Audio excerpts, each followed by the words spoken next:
Hello दोस्तों, अभी जो हम क्लास चालू कर रहे हैं इतिहास का आधुनिक भारत, जिसमें यूरोपीय कंपनी का आगमन 15वीं शताब्दी में हुए कुछ भौगोलिक खोजों ने संसार में विभिन्न देशों के आपसी सम्मेलन स्थापित किए और व्यापार का मार्ग खोल दिया।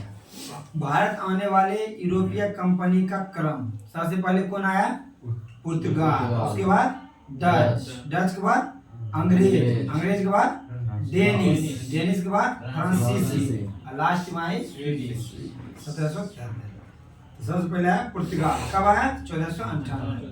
प्रथम पुर्तगाली वास्को डी गामा 90 दिन के समुद्री यात्रा के बाद अब्दुल मालिक नामक गुजराती पथ परिदर्शक की सहायता से 17 मई 1498 को कालीकट जगह कहाँ है? केरल। समुद्री तट गुजरात में पहुंचा।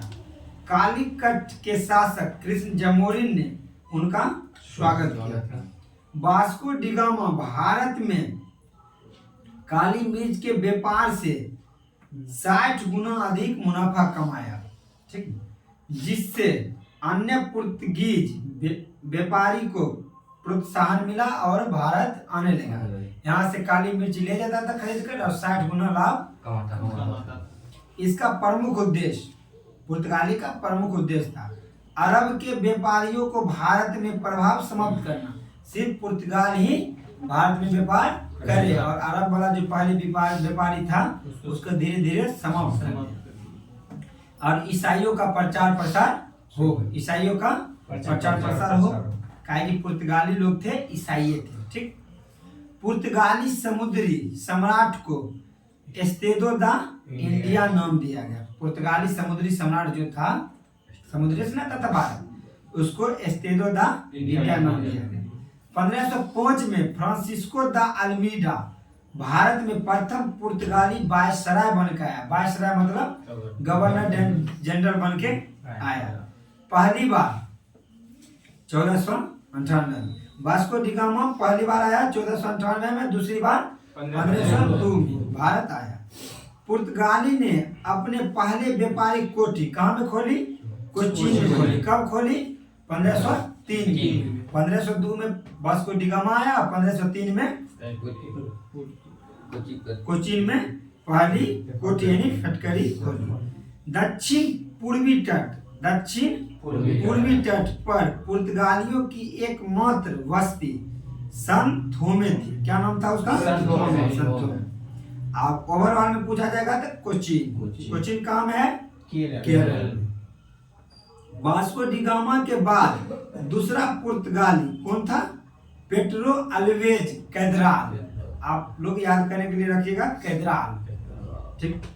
अल्फांसो डी अल्बुकर्क भारत में 1503 ईस्वी में एस्काइडल के रूप में आया था, यानी एक कलर के रूप में आया था और 1509 में भारत का वायसराय नियुक्त कर दिया गया, वास्तविक वायसराय। पहला ऐसे वायसराय था अल्फांसो दी अल्मीडा, लेकिन वास्तविक वायसराय अल्बुकर्क को पुर्तगाली साम्राज्य का वास्तविक संस्थापक माना जाता है।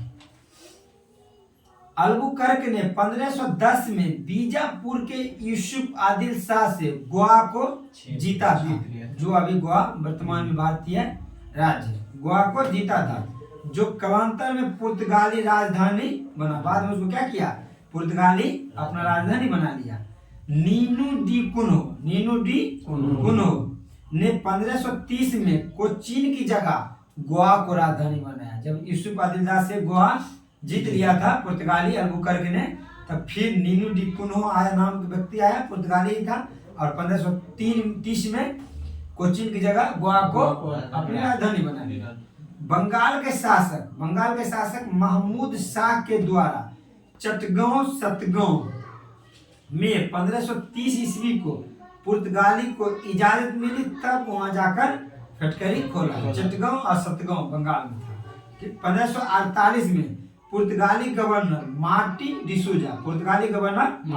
डिसूजा के साथ प्रसिद्ध ईसाई संत नेवियर भारत आया। क्वेश्चन आपसे पूछा जाएगा कि प्रसिद्ध ईसाई संत नेवियर भारत आया था किस गवर्नर के समय में या किसके साथ? तो डिसूजा के साथ, मार्टिन डिसूजा। 1580 में अकबर की इजाजत से हुगली कहाँ है? पश्चिम में। हुगली में पुर्तगालियों ने बस्ती का निर्माण किया। सब आदमी चाहता था कि हम बंगाल में जाकर अपना राज्य को विस्तार करें और बंगाल पर अधिकार करें। वहाँ अधिकार मतलब काम करने से उसको ज्यादा फायदा होता था, जितना भी था। भारत में पुर्तगाली का प्रमुख केंद्र कहाँ था भारत में? कौन कौन जगह? कालीकट, कोचीन, गोवा, बम्बई, सूरत, बेसिन, चिटगांव और हुगली। 1632 में शाहजहां के समय कासिम खान ने हुगली में पुर्तगाली किले को नष्ट कर दिया। कासिम खान था, शाहजहां के शासनकाल में 1632 में पुर्तगाली किले को, जहां पर वो अपना व्यापार करता था, उसको नष्ट कर दिया। आगे चलकर चटगांव में औरंगजेब ने पुर्तगाली को सफाया कर दिया, वहां से भगा दिया चटगांव में। आगे चलकर 1662 में पुर्तगाली राजकुमारी कैथरीन बेनगेंजा की शादी इंग्लैंड के राजकुमार चार्ल्स द्वितीय के साथ विवाह हुआ और दहेज के रूप में बम्बई मिला। उसी समय फिर बाद में अंग्रेज भी आ गया था भारत और पुर्तगाली भी था। तो अंग्रेज चाहता था मेरा साम्राज्य का विस्तार और पुर्तगाली चाहता था मेरा साम्राज्य का विस्तार। तो पुर्तगाली से अंग्रेज क्या किया? शादी कर लिया। इसके बदला में उसको दहेज में बम्बई मिल गया, जिससे उसको व्यापार करने में सहायता मिल गया, आसान हो गया और धीरे धीरे अपना समाज को बढ़ाता चल गया और दहेज में बम्बई मिला, जिसे बाद में 10 रुपया वार्षिक पाउंड के बदले चार्ल्स द्वितीय ने ईस्ट इंडिया कंपनी को बम्बई व्यापार करने के लिए दे दिया गया। गोवा पुर्तगाल से कब आजाद हुआ? 1961 में। और पुर्तगाल को जीता कब था? 1510 में यूसुफ अली पाशा। अब देखो, पुर्तगाली कंपनी का स्थापना हुआ था 1498 में, अंग्रेज का स्थापना हुआ था 1600 में और डच का स्थापना 1602 में। डच कंपनी का, डेनिश कंपनी 1616, फ्रांसीसी कंपनी 1664 और स्वीडिश के 1731। डच ईस्ट इंडिया कंपनी की स्थापना 1602 में हुआ और प्रथम व्यापारिक कोठी 1605 में मसूलीपट्टनम और दूसरी पुलिकट में स्थापित किया। डच ने अपना प्रथम कोठी कहाँ स्थापित किया? 1605 में मसूलीपट्टनम। पुर्तगाल कहाँ किया था? कोचीन। और दूसरा कोठी डच ने पुलिकट में स्थापित किया, जो पुलिकट की जगह चंद्रगिरी के राजा के सहयोग से किया पुलिकट में। डचों का सोना का सिक्का का नाम क्या था? पैगोडा। डचों ने भारत में प्रथम बार औद्योगिक वेतन भोगी रखे। ठीक, औद्योगिक वेतन भोगी रखे। डच तथा अंग्रेज के बीच 1759 में बेदरा की लड़ाई, जो कि बहुत वीरिया क्वेश्चन है। बेदरा की लड़ाई कब हुई? 1759 में डच और अंग्रेज, जिसमें डच हार गया और सब कुछ अंग्रेज के यहाँ बेचकर। ह्यूगो दा लिस्टन के पुस्तक से डच वासियों को भारत के बारे में पता चला था। डच वासियों को भारत के बारे में किस पुस्तक से पता चला था? ह्यूगो दा लिस्टन के पुस्तक से। डच ने अपनी पहली कोठी बंगाल के पिपली में खोला था। डच ने अपनी पहली कोठी बंगाल में कहाँ खोला था? पिपली में खोला था। ऐसे डच व्यापारी कोठी कहाँ खोला था? मसूलीपट्टनम। 1650 के दशक में डच कंपनी द्वारा बंगाल के कासिम बाजार में रेशम की चक्की का उद्योग स्थापित किया। जितना भी व्यापारी आता था, सबसे पहले कासिम बाजार में ही अपना फैक्ट्री खोलना चाहता था, ताकि उसका कंपनी ज्यादा से ज्यादा विकास करे। 1663 में अंग्रेज ने डचों को बंगाल, बिहार व उड़ीसा में 35% चुंगी दर टैक्स था पर उसको व्यापार करने की अनुमति दे दिया, जिसे बहादुर शाह ने 1707 में हटाकर 25% कर दिया। औरंगजेब लेता था 35% और बहादुर शाह समय आया 1707 में, तो वो कितना लेने लगा? 25%।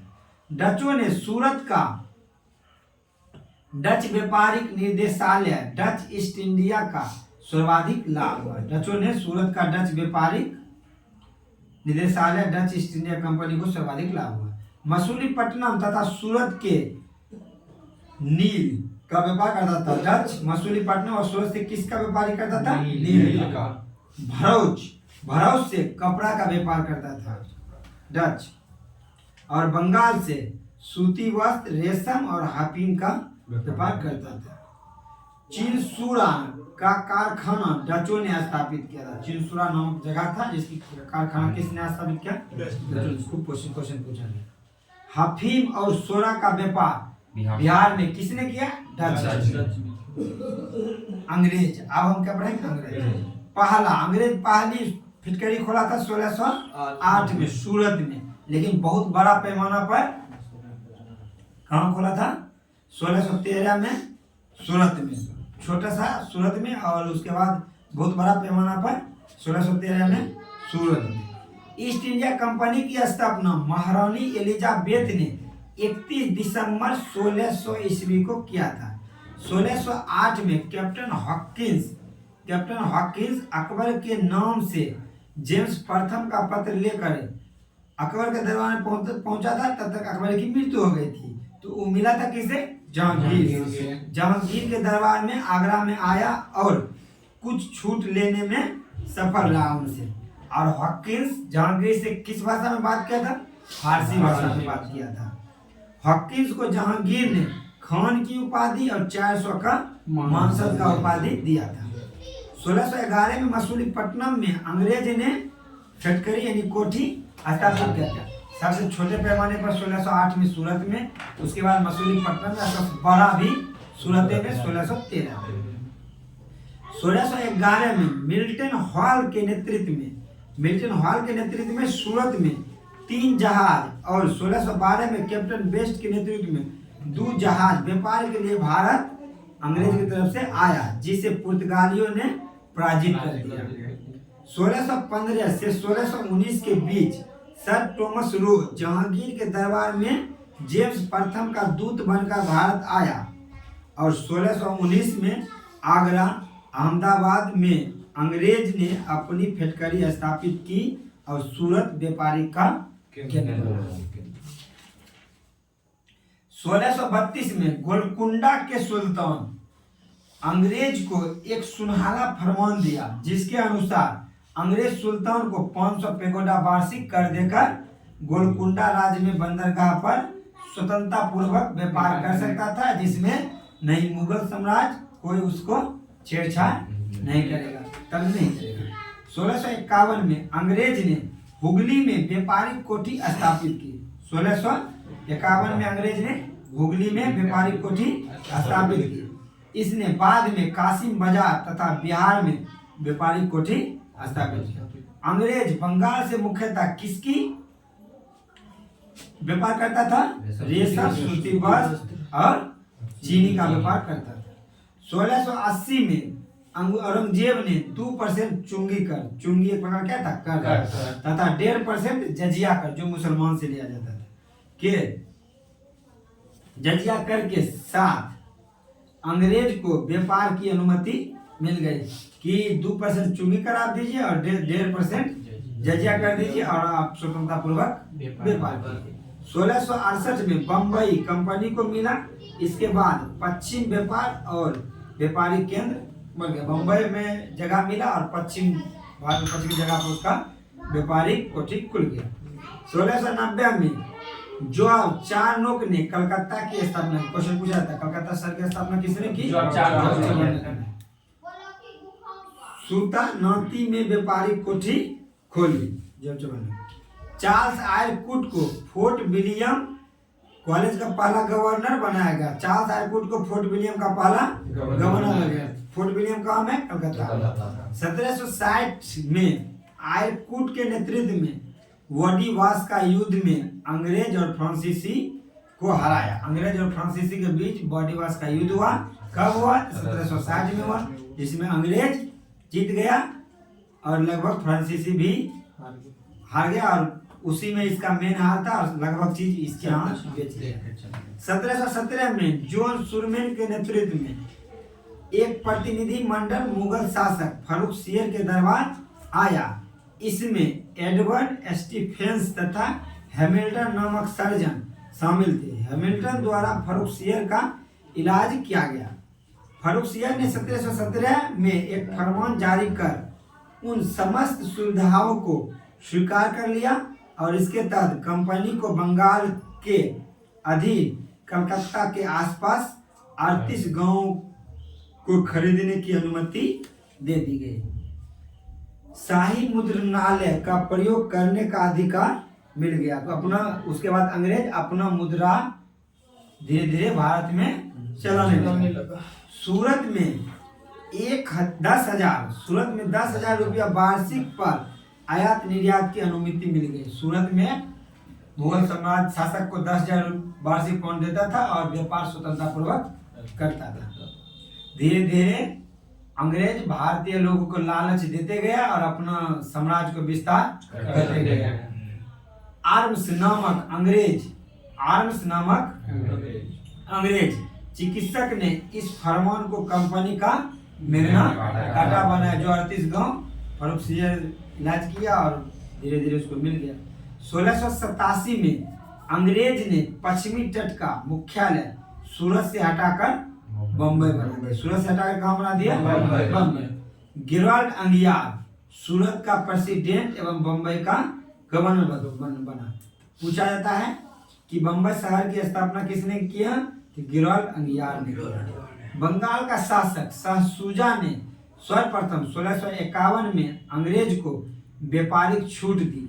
सबसे पहले बंगाल में व्यापारिक छूट कौन दिया? शाहशुजा। कब दिया? 1651 में।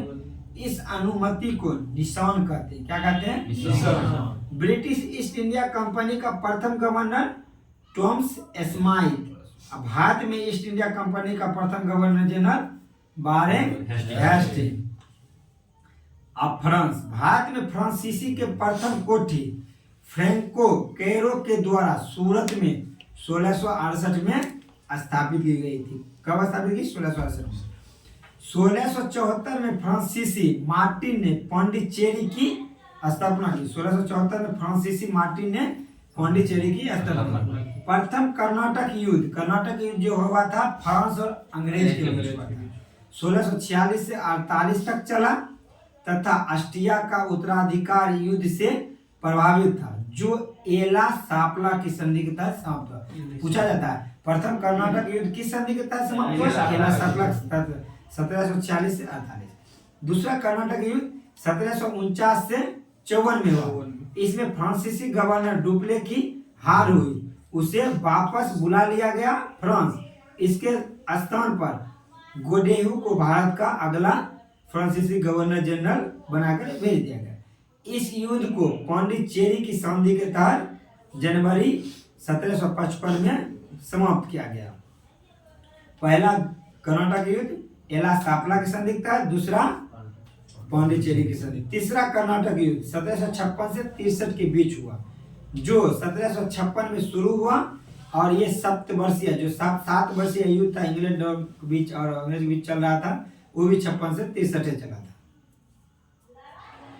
युद्ध की ही भाग है पेरिस की संधि के तहत समाप्त हुआ।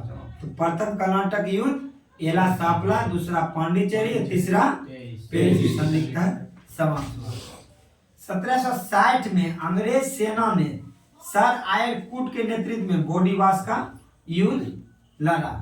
1761 में अंग्रेज ने पांडिचेरी को फ्रांसीसियों से छीन लिया। अंग्रेज क्या किया? पांडिचेरी को फ्रांसीसी से छीन लिया, क्योंकि अंग्रेज का विस्तार धीरे धीरे बहुत बड़ा हो चुका था और ये लोग आपस में मिलत नहीं रहने का धीरे धीरे छोटा हो गया इस कंपनी का विस्तार।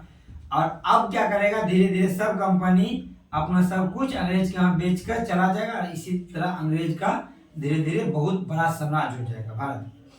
1763 को हुई पेरिस के संधि के तहत, जो कि तीसरा कर्नाटक युद्ध हुआ, कि अंग्रेज चंद्रनगर को छोड़कर सब वापस कर दिया। चंद्रनगर मेन जगह ले लिया और सब फ्रांस को वापस कर दिया। पांडिचेरी को फ्रांस से मुक्ति 1954 मिला। पांडिचेरी जो जगह है भारत में आजादी के बाद, मेरा भारत आजाद हुआ था 1947 में, लेकिन पांडिचेरी को मुक्ति मिला था 1954 में। जिस तरह गोवा पुर्तगाल से आजाद हुआ 1961। 1692 में अंग्रेज ने फ्रांसीसियों को व्यापार करने का अधिकार दिया और इसके तहत बंगाल में चंद्रनगर में इनकी कोठी खुली। चंद्रनगर ले लिया था फ्रांस से जीतकर, अब औरंगजेब से फ्रांसीसियों को व्यापार करने का अधिकार दे दिया। इसके तहत बंगाल में चंद्रनगर में इनकी कोठी खुली। 18वीं सदी के शुरू में ही फ्रांसीसी कमजोर पड़ने लगा तथा सूरत और मसूलीपट्टनम की कोठी टूट गई। 18वीं सदी में यूरोप में ऑस्ट्रिया की उत्तराधिकार के समाप्त होने के कारण भारत में अंग्रेज और फ्रांस का संघर्ष शुरू हुआ, जिसे कर्नाटक युद्ध कहा गया। इसी तहत सब 18वीं शताब्दी में अंग्रेज के यहाँ बेचकर सब चला गया। इसी के साथ आज का क्लास समाप्त होता है। अगर आपको अच्छा लगे तो मेरे चैनल को सब्सक्राइब और वीडियो को लाइक करें। जितने भी बिहार दरोगा, बिहार पुलिस और बिहार एसएससी की तैयारी करने वाले हमारे दोस्त जीके जीएस का तैयारी करना चाहते हैं तो हमारे चैनल से जुड़े। जय हिंद, जय भारत।